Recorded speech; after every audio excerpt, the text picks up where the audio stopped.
하나님 말씀 에베소 1장 3절에서 14절 말씀 되겠습니다.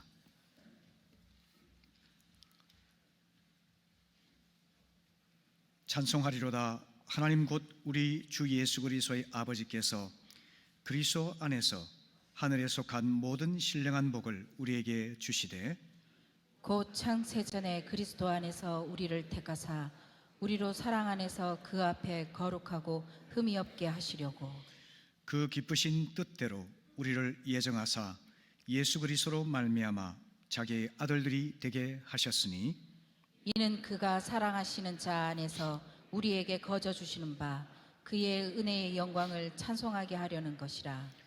우리는 그리스도 안에서 그의 은혜의 풍성함을 따라 그의 피로 말미암아 속량 곧 죄사함을 받았느니라. 이는 그가 모든 지혜와 총명을 우리에게 넘치게 하사 그 뜻의 비밀을 우리에게 알리신 것이요 그의 기뻐하심을 따라 그리스도 안에서 때가 찬 경륜을 위하여 예정하신 것이니 하늘에 있는 것이나 땅에 있는 것이 다 그리스도 안에서 통일되게 하려 하심이라. 모든 일을 그의 뜻의 결정대로 일하시는 이의 계획을 따라 우리가 예정을 입어 그 안에서 기업이 되었으니 이는 우리가 그리스도 안에서 전부터 바라던 그의 영광의 찬송이 되게 하려 하심이라. 그 안에서 너희도 진리의 말씀 곧 너희의 구원의 복음을 듣고 그 안에서 또한 믿어 약속의 성령으로 인치심을 받았으니 이는 우리 기업의 보증이 되사 그 얻으신 것을 복송하시고 그의 영광을 찬송하게 하려 하심이라. 아멘. 아멘. 지난주에 이어 우리는 삼위 하나님의 공동체적인 사랑에 대해서 말씀을 나누고 있습니다.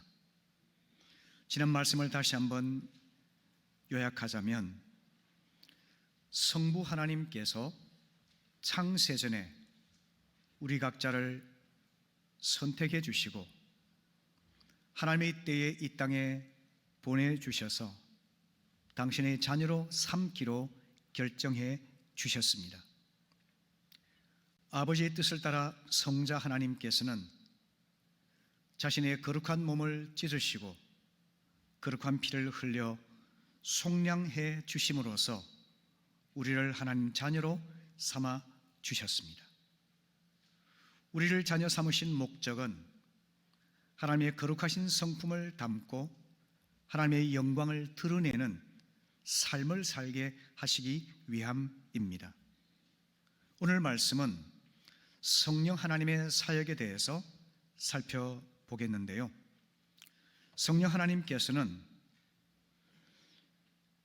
우리를 자녀 삼으시는 과정 속에서 먼저 구원의 열매를 맺도록 우리를 인도하시는 일입니다. 본문 8절을 보시게 되면 그가 모든 지혜와 총명을 우리에게 넘치게 하사라고 말씀하고 있습니다. 성령께서는 지혜와 총명을 주셔서 우리로 하여금 영적인 진리를 올바로 분별하게 합니다. 그리고 깨닫도록 도와주십니다. 하나님이 누구이신지 그리고 나는 누구인지 복음의 진리는 무엇인지 깨닫도록 도와주시는 것이죠. 이 복음의 진리는 인간의 지식과 이성으로는 알 수 없는 비밀인 것입니다. 성령께서 지혜를 주지 아니하시면은 하나님의 비밀을 깨달을 수가 없는 것이 인간 이성의 어리석음이며 무지인 것입니다. 그래서 9절 말씀을 보시면은 성령께서 그 뜻의 비밀을 우리에게 알리셨다라고 말씀하고 있습니다. 성령께서 임하시면 지혜와 총명을 받아서 하나님의 비밀, 곧 영적인 신비를 깨닫게 되는 것입니다. 하나님 비밀을 한마디로 요약하면 바로 십자가의 비밀입니다. 세상 만민을 한 사람도 잃어버리지 아니하시고 구원하여 하나님 자녀 삼고자 하시는 그 하나님의 뜻이 십자가의 비밀 속에 감추어져 있는 것입니다.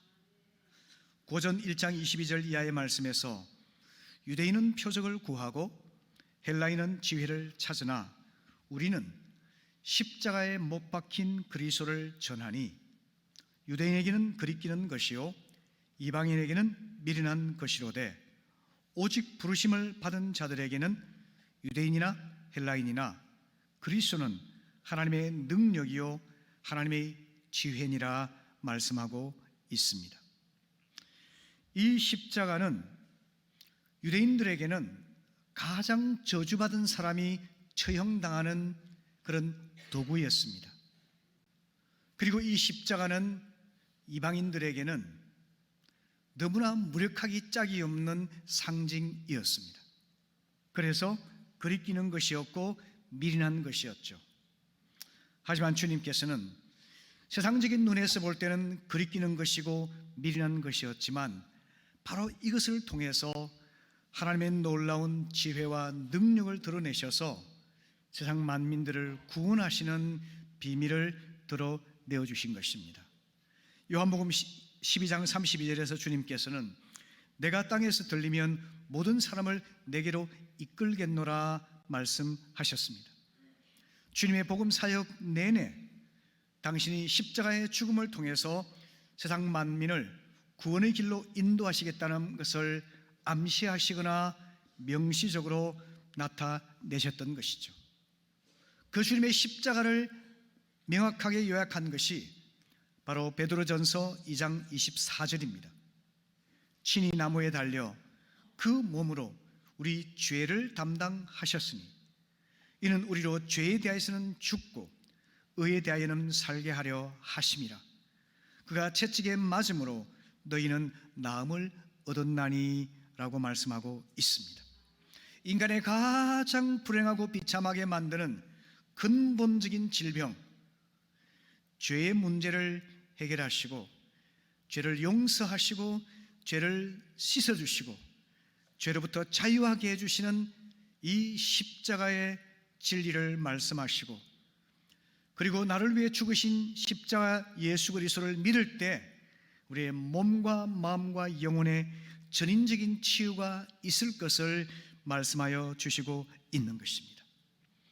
이 진리는 인간의 지식과 이성으로는 결코 포착할 수도 없고 깨달을 수도 없습니다. 그래서 성령께서 우리 영적인 눈을 열어주시고 우리의 마음을 열어주셔서 깨닫게 해주실 때만 비로소 알 수가 있는 것입니다. 주님께서는 요한복음 3장 3절에서 진실로 진실로 내게 이르노니 사람이 거듭나지 아니하면 하나님 나라를 볼 수 없다라고 말씀하셨습니다. 우리가 새롭게 눈이 열리고 새 마음을 품고 새 생명을 얻어야지만이 이 십자가의 비밀이 우리에게 깨달아지고 믿어지고 고백될 수가 있다는 말씀이죠. 성도 여러분, 십자가에서 흘리신 예수 그리스도의 피로 죄 사함을 받는 이 놀라운 우주적인 진리를 깨닫는 복이 있게 되기를 바랍니다. 믿고 새 생명을 얻어서 성령 안에서 거듭난 삶을 살아가는 변화된 그런 삶의 복이 우리에게 있게 되기를 바랍니다.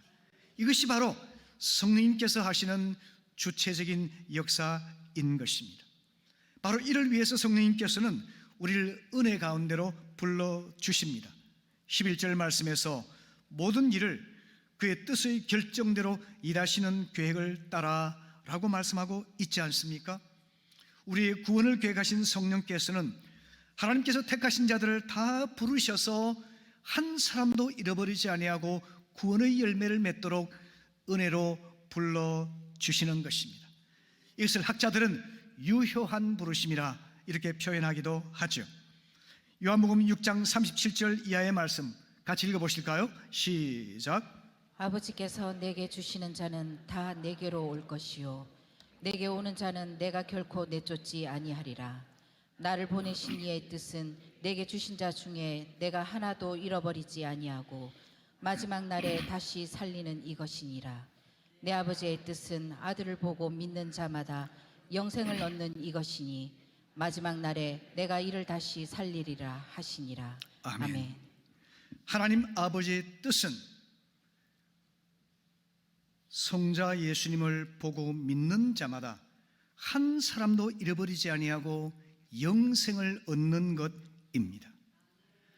아들 예수님께서도 아버지의 뜻에 순종하여서 하나님께서 보내주신 자를 하나도 잃어버리지 아니하고 하나도 내쫓지 아니하시고 다 받아서 구원하기를 원하고 계십니다.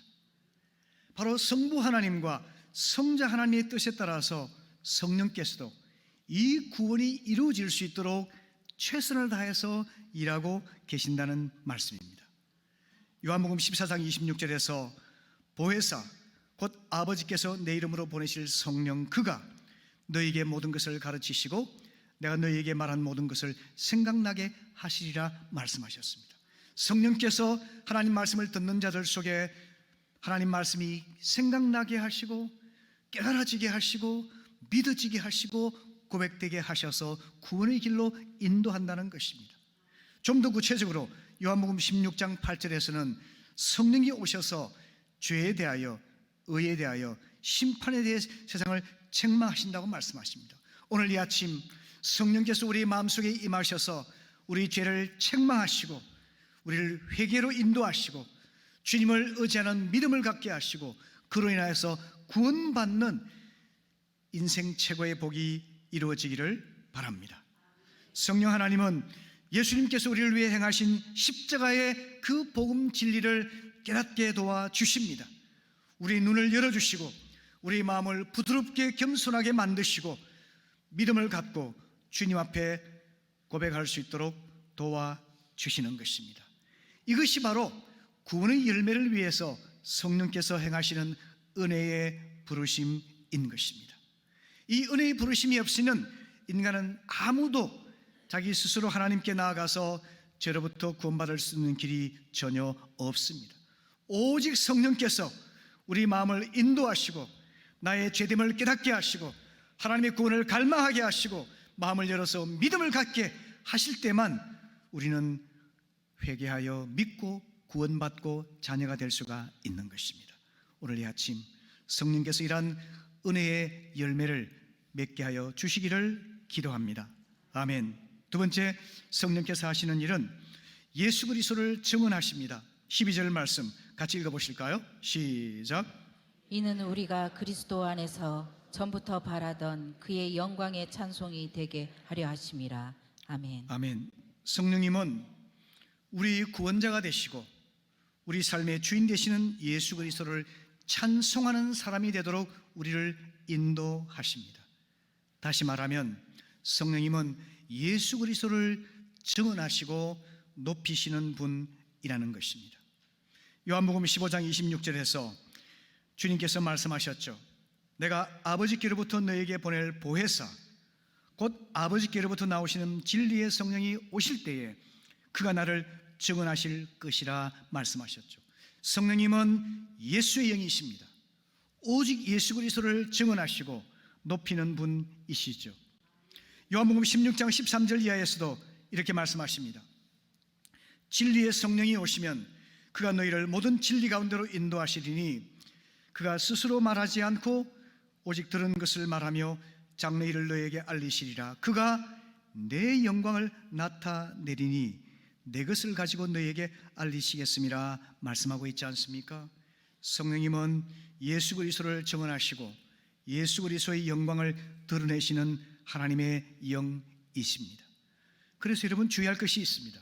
성령께서 엄청난 지혜와 능력의 소유자이시면서도 오직 복음을 증거하고 예수 그리스도를 증언하는 것이 성령님의 사역인 것처럼 우리는 우리의 모든 신앙적인 경험 속에서도 모든 사역과 섬김 속에서도 예수 그리스도를 증언하고 높이는 일에 초점이 맞춰지지 않으면 우리는 위험할 수가 있다는 겁니다.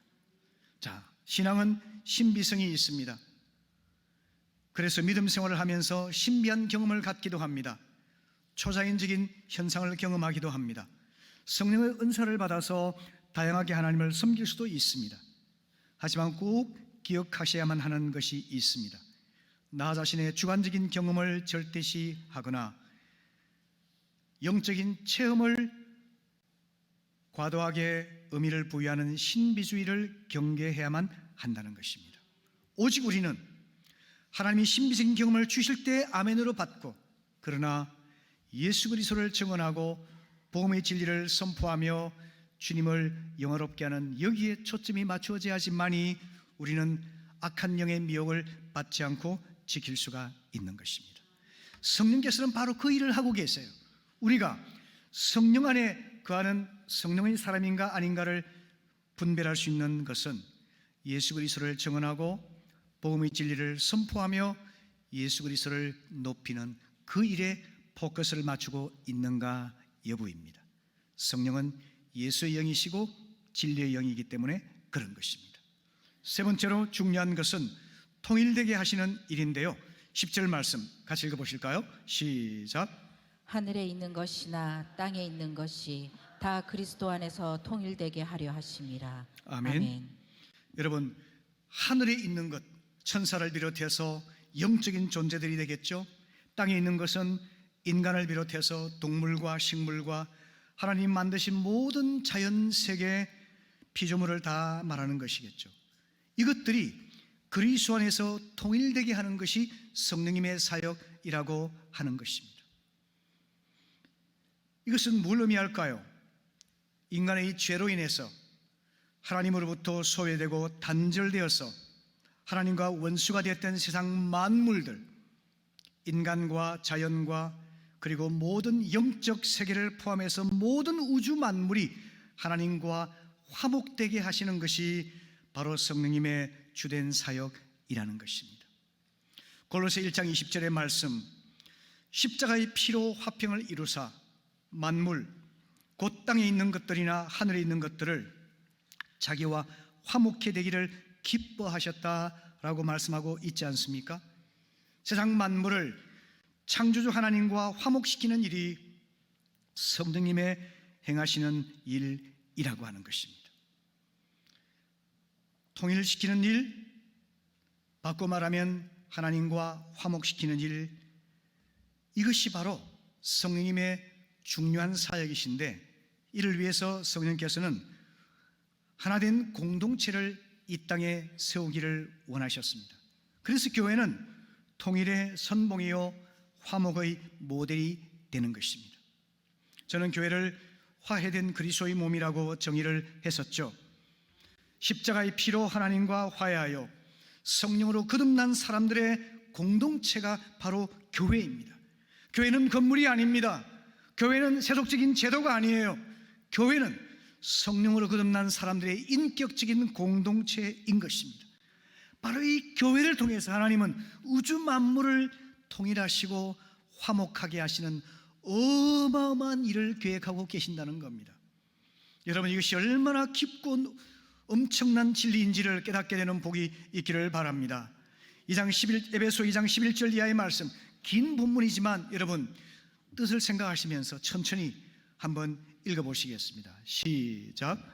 그러므로 생각하라. 너희는 그때의 육체로는 이방인이요 손으로 육체에 행한 할례를 받은 무리라. 칭하는 자들로부터 할례를 받지 않은 무리라. 칭함을 받는 자들이라. 그때에 너희는 그리스도 밖에 있었고 이스라엘 나라 밖의 사람이라. 약속의 언약들에 대하여는 외인이요 세상에서 소망이 없고 하나님도 없는 자이더니 이제는 전에 멀리 있던 너희가 그리스도 예수에서 그리스도의 피로 가까워졌느니라. 그는 우리의 화평이신지라. 둘로 하나를 만드사 원수된 것 곧 중간에 막힌 담을 자기 육체로 하시고 법조문으로 된 계명의 율법을 폐하셨으니 이는 이 둘로 자기 안에서 한 세 사람을 지어 화평하게 하시고 또 십자가로 이 둘을 한 몸으로 하나님과 화목하게 하심이라. 원수된 것을 십자가로 소멸하시고 또 오셔서 먼 데 있는 너희에게 평안을 전하시고 가까운 데 있는 자들에게 평안을 전하셨으니 이는 그로 말미암아 우리 둘이 한 성령 안에서 아버지께 나아감을 얻게 하려 하심이라. 아멘. 아멘. 여러분, 이 본문이 바로 통일과 화목의 사역을 요약하고 있는 중요한 본문입니다. 우리가 하나님을 알지 못했던 과거의 때 우리는 이방인이었습니다. 그리고 할례를 받지 못한 무할례자, 다시 말하면 하나님의 사랑과 은혜를 받지 못한 자였습니다. 하나님의 약속을 받지 못한 자였고 하나님도 경험하지 못한 채 소망이 없이 그저 욕망에 따라 살아가는 자였다는 겁니다. 근데 지금은 죄로 인해서 하나님과 멀리 떨어지고 소외되고 단절됐던 자, 하나님의 원수되었던 자가 하나님께 가까이 나올 수 있게 되었고 하나님과 화평하게 되었습니다. 그것은 바로 예수 십자가의 죽음의 효력 때문입니다. 십자가를 통해서 분열과 증오의 장벽을 허물고 하나님께서는 한 새로운 가족을 창조하기를 원하셨습니다. 그래서 그들이 바로 한 몸을 이루어서 함께 평안을 누리며 서로 적대적이고 대립하던 유대인과 이방인들이 한 몸을 이루어 한 가족이 되어서 하나님께 나아가서 예배하며 교제하는 공동체를 회복하기를 원하셨던 것입니다. 그래서 저는 교회를 화해된 그리스도의 몸이라 이렇게 말씀드리는 겁니다. 교회가 바로 이 통일과 화목의 사역을 위한 선봉이요 모델이라고 주님께서는 말씀해주고 있는 겁니다. 성령님께서는 바로 그런 교회를 계속해서 빚어가시고 세워가고 계신다고 하는 겁니다. 교회가 만일에 화해된 그리스도의 몸임을 분명히 믿는다면 우리 모든 교회 생활 속에서 예배드리고 교제하고 봉사하고 그리고 선교하는 등등 모든 일에 있어서 대원칙은 무엇일까요? 그것은 바로 다양성 속의 일치일 것입니다. 줄여석을 다일이라고 말하죠. 그래서 교회는 다일 공동체가 되어야 하는 것입니다. 구체적으로 다일 공동체를 이루기 위해서 제가 몇 번인 강조를 했었죠. 본질에는 일치를, 비본질에는 자유, 곧 관용을, 그리고 모든 것에 사랑을. 교회가 이 원리로 함께 통일과 화목을 가꾸어 나갈 때 이 죄로 분열되고 다툼과 폭력과 증오와 죽음이 끊이지 않는 이 세상을 하나님께서는 치유하시고 회복시키시고 통일시키시고 마침내 화목하여 하나님의 나라가 어떤 곳인지를 보여주기를 원한다는 겁니다. 그걸 위해서 하나님께서의 모든 초점은 교회에 있습니다. 우리 각자가 교회입니다. 여러분, 이런 교회를 통일의 선봉이요 화목의 모델인 교회를 세워나가기 위해서 우리 각자가 성령님의 지도에 잘 순종하여서 우리가 한 몸 된 교회를 갖고 나갈 수 있기를 바랍니다. 아멘. 네 번째 마지막으로는 인을 치신다라고 말씀해 주고 있습니다. 13절 14절 같이 읽어보실까요? 시작. 그 안에서 너희도 진리의 말씀 곧 너희의 구원의 복음을 듣고 그 안에서 또한 믿어 약속의 성령으로 인치심을 받았으니 이는 우리 기업의 보증이 되사 그 얻으신 것을 속량하시고 그의 영광을 찬송하게 하려 하심이라. 아멘. 자, 여기서 인을 치신다는 단어가 나오잖아요. 그것의 의미를 좀 생각해 보려고 하는데요. 본문을 보시게 되면은 듣고 믿고 인을 치신다 하는 말씀이 연이어서 나오고 있습니다. 복음을 전하는 사람이 없으면 진리를 들을 수가 없습니다. 듣지 않으면 믿을 수가 없습니다. 성령님은 그가 믿을 수 있도록 도우시고 믿는 자를 위해서 인을 쳐 주시기 때문이죠. 성령께서 인을 치신다는 이 의미는 뭘까요? 좀 전에 나왔습니다만 인친다는 것은 도장을 찍어서 확정해 주는 것이죠. 다시 말하면 이것은 영원토록 효력이 있다는 것을 나타내는 것입니다. 두 번째, 이것은 가짜가 아니라 진짜라는 것을 증명하는 것입니다. 그럼 성령께서 우리를 위해 인치신다는 것은 무슨 말일까요? 죄 중에 가장 큰 죄가 불신앙의 죄입니다. 그 불신앙의 죄를 회개하고 예수 그리스도를 믿음으로써 구원받은 하나님 자녀에게 그들이 받은 구원의 영원성 그리고 그 구원의 진실성을 보장하는 것이 성령의 인치심인 것입니다. 여러분, 성령께서 인치셔서 우리가 영원히 하나님의 자녀가 되었고 영원히 구원받았고 영원히 하나님의 은혜 가운데 사는 자 되었음을 깨닫게 되시기를 바랍니다. 자, 이 인치심의 의미를 좀 더 구체적으로 설명하자면 성령의 인치심은 우리가 하나님의 자녀임을 증언하여 주는 뜻입니다. 로마서 8장 14절 이하의 말씀에서 하나님의 영으로 인도함을 받는 사람은 하나님의 자녀라고 말씀합니다. 그리고 우리는 양자 영을 받았으므로 하나님을 아빠라고 부르짖는다고 말씀합니다. 성령이 친히 우리 영과 더불어 우리가 하나님의 자녀인 것을 증언해 주신다라고 말씀하고 있지 않습니까? 여러분, 예수 그리스도를 영접하셨습니까? 그러면 성령께서 우리가 하나님의 자녀인 것을 끊임없이 상기시켜 주시고 증언하여 주십니다. 그래서 우리는 우리의 죄나 부족함이나 실수나 연약함에도 불구하고 우리 죄를 빌미로 사탄이 우리를 공격하며 정죄하며 우리가 하나님의 자녀의 권리를 다 상실했다고 비난할지라도 성령께서는 말합니다. 그 모든 것들을 초월하여 영원토록 하나님의 자녀임을 증언하여 주신다는 사실입니다. 여러분, 한번 하나님의 자녀가 되셨으면 영원토록 하나님의 자녀임을 믿으시기를 바랍니다. 두 번째로는 영원한 안전을 보증하여 주시는데요, 로마서 8장 35절 이하의 말씀을 보시게 되면요, 누가 우리를 그리스도의 사랑에서 끊으리요? 환난이나 곤고나 박해나 기근이나 적신이나 위험이나 칼이랴. 기록된 바 우리가 종일 주를 위하여 죽음을 당하게 되며 도살당할 양같이 여김을 받았나이다 함과 같으니라. 그러나 이 모든 일에 우리를 사랑하시는 이로 말미암아 우리가 넉넉히 이기느니라. 내가 확신하노니 사망이나 생명이나 천사들이나 권세자들이나 현재일이나 장래일이나 능력이나 높음이나 깊음이나 다른 어떤 피조물이라도 우리를 우리 주 그리스도 예수 안에 있는 하나님 사랑에서 끊을 수 없으리라, 이렇게 말씀하고 있습니다. 성도 여러분, 우리 넘어질 때도 있죠. 때로 불순종할 때도 있죠. 때로 믿음을 잃어버릴 때도 있죠. 때로 격기를 갈 때도 있죠. 때로 유혹을 받아서 하나님이 슬퍼하는 죄를 범하며 그 죄 속에 뒤엉켜 살아가기도 하죠. 그러나 여러분, 주님은 우리의 잡은 손을 결코 놓치지 않으시기 때문에 하나님 사랑에서 끊을 수 있는 것은 아무것도 없습니다. 영원토록 하나님 자녀에게 그 안전을 보장하고 계신 것입니다. 성령께서 도장을 찍으셔서 그렇게 증명해 주셨습니다. 마지막으로 성령께서는 우리가 영적 유산의 상속자임을 보증하여 주십니다. 오늘 보면 14절을 보시면은 우리 기업의 보증이 되셨다라고 말씀하고 있지 않습니까? 기업이 뭘까요? 기업은 상속자에게 주신 어마어마한 유산을 말하는 겁니다. 우리는 하나님 아버지의 어마어마한 하늘의 영적 유산을 상속받은 상속자라는 겁니다.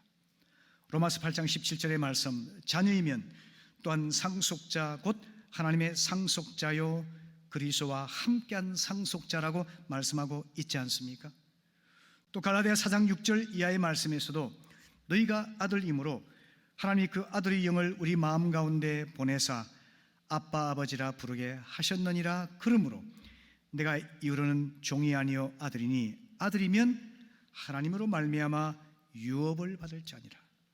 이것이 유업이 하나님 아버지가 예비해 두신 어마어마한 하늘의 유산인 것이죠. 성도 여러분, 하나님 자녀이심을 확신하십니까? 하나님의 창고에 보관되어 있는 어마어마한 영적 유산의 상속자이심을 깨닫고 계십니까? 깨닫지 못해서 가난하고 비천하게 빈곤하게 사는 자가 한 사람도 없게 되기를 바랍니다. 이 유산은 물질적으로 세속적인 그런 의미에서 유산을 말씀드린 것이 아니고요, 어마어마한 하늘의 영적 유산을 우리는 받고 누리고 그것을 실행함으로 인해서 하나님의 선한 목적을 위해 사용할 수 있기를 바랍니다. 그 통로가 바로 하늘과 땅의 모든 권세를 지니신 주님의 이름으로 구하는 기도의 권세인 것입니다. 그 기도의 권세를 발휘하여 영적 유산을 마음껏 선용할 수 있도록 도우시는 분이 성령님의 역사라는 것입니다. 성도 여러분, 말씀을 마무리하겠습니다. 우린 오늘까지 2주에 걸쳐서 삼위 하나님의 공동체적인 사랑에 대해서 살펴보았는데요. 성부 하나님께서는 창세 전부터 우리 각자를 자녀로 삼기로 작정하시고 선택해 주셨습니다. 하나님의 때에 우리에게 생명을 허락하셔서 이 땅에 보내시고 우리를 미리 정하여서 자녀로 입양하여 주셨습니다. 그래서 우리가 믿을 수 있게 된 것이죠. 얼마나 놀라운 일입니까? 성자 하나님께서는 아버지의 뜻에 순종하여서 하늘 보좌를 버리고 이 땅에 오셔서 인간의 몸을 입고 우리 죄를 위해서 대신 죽어 주셨습니다. 그분의 찢기신 몸과 흘리신 피로 인하여 우린 죄사함을 받고 하나님의 생명을 얻고 하나님 자녀라는 엄청난 복을 누리게 되었습니다. 우리가 하나님 자녀가 되는 과정 속에서 성령께서는 우리 눈을 열어서 하나님 비밀을 보게 하여 주셨습니다. 지혜를 열어 십자가의 진리를 깨닫게 해주셨고 우리의 마음을 이끌어 회개하여 믿고 성령으로 거듭나게 하셨습니다. 하나님 자녀가 되게 해주셨습니다. 또 우리가 예수 그리스도를 증언하여 높이는 삶을 살게 하시고 하나님과 화목하여 화해된 그리스도 몸을 이루어서 우리는 한 몸이 되어서 하나님 아버지께 나와 예배하며 교제하며 이 화해된 하나의 공동체를 통해서 온 우주 만물을 하나님 안에서 통일되게 하시고 화목하게 하는 그 역할을 하도록 성령께서 우리를 도와주십니다.